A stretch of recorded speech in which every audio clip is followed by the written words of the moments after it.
Alf, we good? Frank? What's going on, sports card hobby family? It's a double header today, my friends. We probably will not have a video tomorrow on Saturday. DPZ taking the week off to get things squared away. He's got something special that he's coming out with starting next week. I'm excited for him. But today we're going to cover PSA has announced their March specials, and we have fresh, new Gemrate data. What happened in the world of grading in the month of February? We will dive right in. Before we start though, huge thanks to one of our channel partners, SlabMags. Man, you're spending huge money on cards and on plastic. You got to get these things protected. UV coating, especially for autographs. One of my favorite cards, the Breeze Black Refractor with the auto, the in-person autograph. This is one that's not going to just sit around in the slab. I need protection around it. I need UV protection. Sports Card Dad promo code will take care of 10% off for you at checkout. I'll put a link in the video description as well as in the pinned comments. Reach out to me if you have any questions, but one of my favorite hobby companies, SlabMags, definitely check it out. All right, so on the back of the PSA SGC acquisition, there was a lot of talk, a lot of speculation.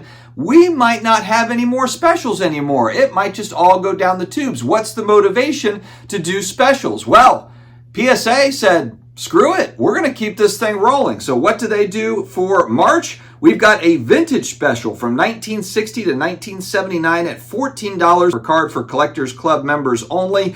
Declared value at $250 or less with an estimated turnaround time of 65 business days. It does look like these are all Collectors Club exclusives, which if you haven't heard, it's a $99 a year fee. Sometimes they have a discount code or something for it, but that's essentially what it is. You're paying $99 for the year, and that gives you access to pricing. If you do grade a lot of cards, it can make sense at PSA. Value plus special, $29.99 per card, declared value $500 or less. Estimated turnaround time is at 20 business days. Express special, which is a 10-day turnaround time. This is if you got some more of the higher end stuff. Declared value at $2,500 or less. They have it priced at $99.99 per card. The Super Express special, that's 5 business turnaround. That's a lightning fast turnaround time at $199 per card, and that's declared value at $5,000 or less, 5 business days. So that's where you're really paying up to get the more expensive cards back quickly. Going back, something I should have mentioned for the vintage grading special, there is a 10 card minimum for that special. I don't see anywhere where there's minimums for the other ones that were mentioned. So that's what we've got for the PSA March grading specials. Now, Gemrate comes out, and there are some interesting nuggets on the Gemrate data. So PSA, 1.24 million cards in the month of February. That's a plus 1% month over month. So really not much of a change there, but it's plus 23% year over year. CGC, 164,000 cards. That's minus 11% from last month, from January's numbers, but it's still 25% more than what it was year over year, going back a year.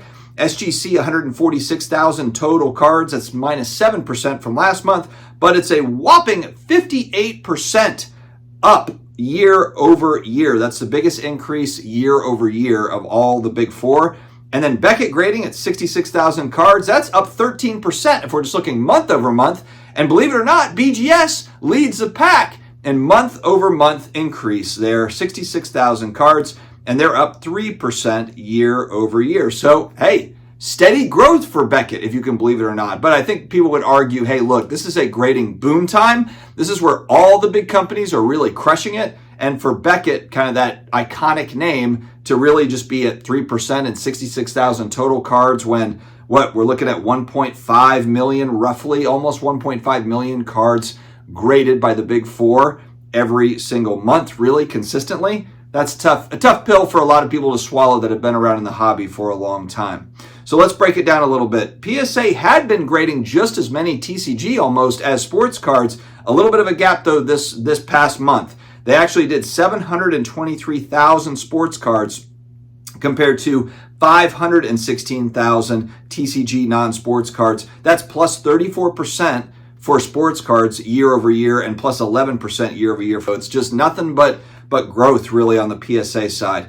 SGC, 129,000 sports cards, and that's plus 64% year over year. They did 17,000 non-sports cards in February. That's plus 24% year over year. Beckett, 34,000 sports cards, that's minus 1% year over year. 32,000 non-sports TCG, that's plus 6% year over year. So even Beckett, even the struggling Beckett, they have found a way to either be flat or slight growth, which is pretty shocking, frankly. CGC, 12,000 sports cards. This is really the story of this report for me personally.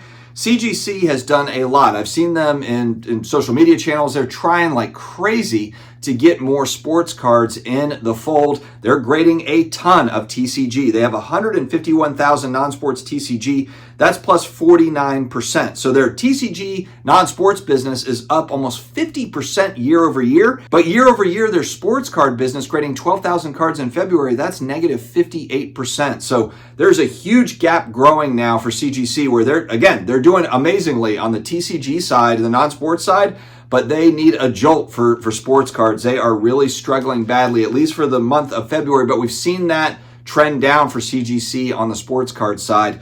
And I guess you just have to kind of wonder if it has anything to do with kind of those label changes where it went from CSG to CGC. Has it made a difference? Is it marketing? Or is it just that the demand just goes to those other three companies, whether it be a Beckett or an SGC or PSA? It's going to be interesting to watch them to see how they counteract that. They've got a great grader over there in Andy Broom. He came from Beckett to CGC, and so they have skill set over there, but the needle has not moved for sports cards. Of course, the big story this week is all about PSA and SGC, and what does that mean for the future of grading? And I think a lot of it is just going to be wait and see. For me personally, I've heard a lot of different opinions being thrown around, and there's a lot of folks, especially people that don't really like SGC that much, never really did. I've heard a lot of, oh, they're not going to be around in 2 years. In 3 years, there won't be an SGC brand at all.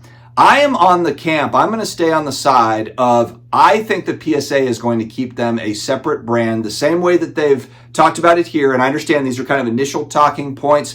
Pete came out and said kind of what I guess people might have thought that he would say. But I personally believe that the SGC brand is strong enough and popular enough to where it will still be relevant as we move forward down the road. I think PSA will keep them separate. I don't think the Boca Raton SGC office will be the PSA of the South. Like, that's just not the direction I think it's going to go. I do think that SGC will stay its own brand, and I do think that it will continue on. It'll just be that PSA owns that pie, and maybe they do work together with their common interests and common goals and both strong brand names. Whether people want to believe it or not, SGC has grown into that solid number 2 on the sports card side. That's just the reality of it. That's the reality of the numbers. There are those SGC fanboys that are loyal. And frankly, like we go back and say, a lot of the vintage card collectors, even ones that have a lot of vintage and PSA holders, if they were asked if they could do it all over again, they would say they would go with SGC. So I think that carries a lot of weight. I think that PSA respects it, and I think that that's why collectors / PSA